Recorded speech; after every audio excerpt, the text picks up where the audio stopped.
Welcome back to your own channel Desi Khabrein. Serial ये सके कहलाता है मैं अब मनीषा सबके सामने जाकर रूही का सच बताने वाली है। पर लेकिन यहाँ पर अपना रूही तेज दिमाग लगाकर सारा इल्जाम मनीषा पर लगा देगी और सभी लोग मनीषा के अगेंस्ट हो जाएंगे और मजबूरन ही दादा के कहने पर मनीषा को रूही से माफी मांगनी पड़ेगी।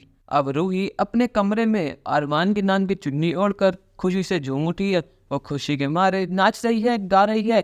वो नाचते नाचते कहती है कि अरमान बस एक साल और, अगली बार हमें पूजा साथ में करेंगे, उसके बाद बस तुम मेरे रहोगे, हम दोनों का इंतजार खत्म हो जाएगा। और ये सारी बातें मनीषा सुन लेती है और ये सब चीज़ मनीषा मनोज को भी दिखाती है और कहती है कि मैंने तुमसे कहा था ना कि दाल में कुछ काला है, पर लेकिन यहाँ तक पूरी दाल निकाली है।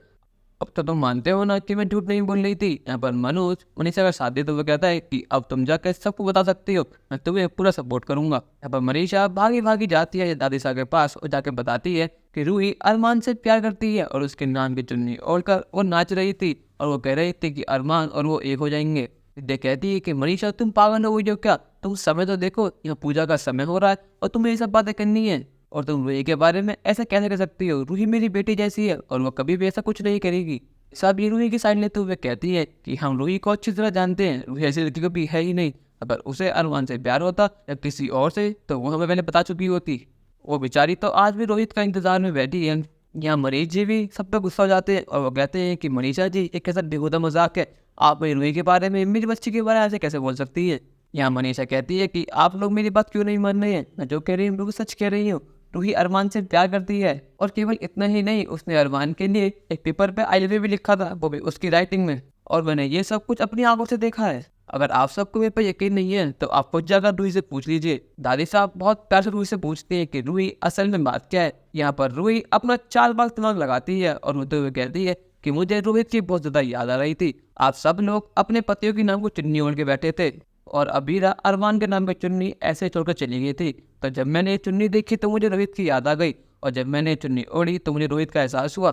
बस मैंने जो कुछ बिगड़ा रोहित की याद न करा। मुझे अरमान से कोई भी प्यार वगैरह नहीं है, भले ही उस चुन्नी पर अरमान का नाम लिखा हो, पर मैंने उस चुन्नी पर रोहित को फील करा। मुझे लगा कि रोहित मेरे साथ है। और चाची साहब अगर ऐसी कुछ बात भी थी तो आप मेरे पास आती, आप मुझसे पूछती, मैं आपको सारी बात बताती, पर लेकिन आपको तो आज के दिन तमाशा करना था। हम मनीषा कहती है कि रूही तुम झूठ क्यों बोल रही हो, तुम सच बताओ।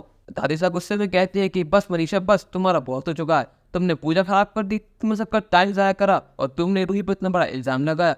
अब तुम्हें सबके सामने रूही से माफी मांगनी होगी। यहाँ पर मनोज सपोर्ट करते हुए कहता है मनीषा की दादी साहब जो भी कह रहे हैं वो सच कह रही है। यहाँ दादी साहब उसे चुप करा देती है। वो कहती है मनोज तुम तो शांति रहो, जो तुम्हारे लिए मनीषा कह रहे तुम्हारे लिए वो सच है और जो हम गए वो झूठ, तुम तो उससे गुलाम हो चुके हो।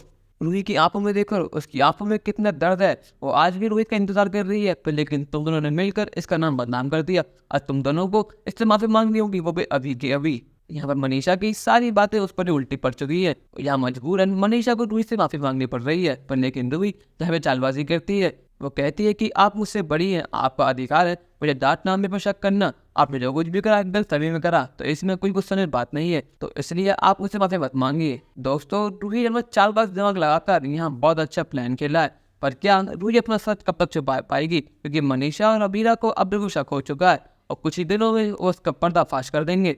कहानी में नया ट्विस्ट आपको कैसा लगा हमें कमेंट में जरूर बताइएगा और चैनल को नहीं सब्सक्राइब तो कर लीजिए। धन्यवाद।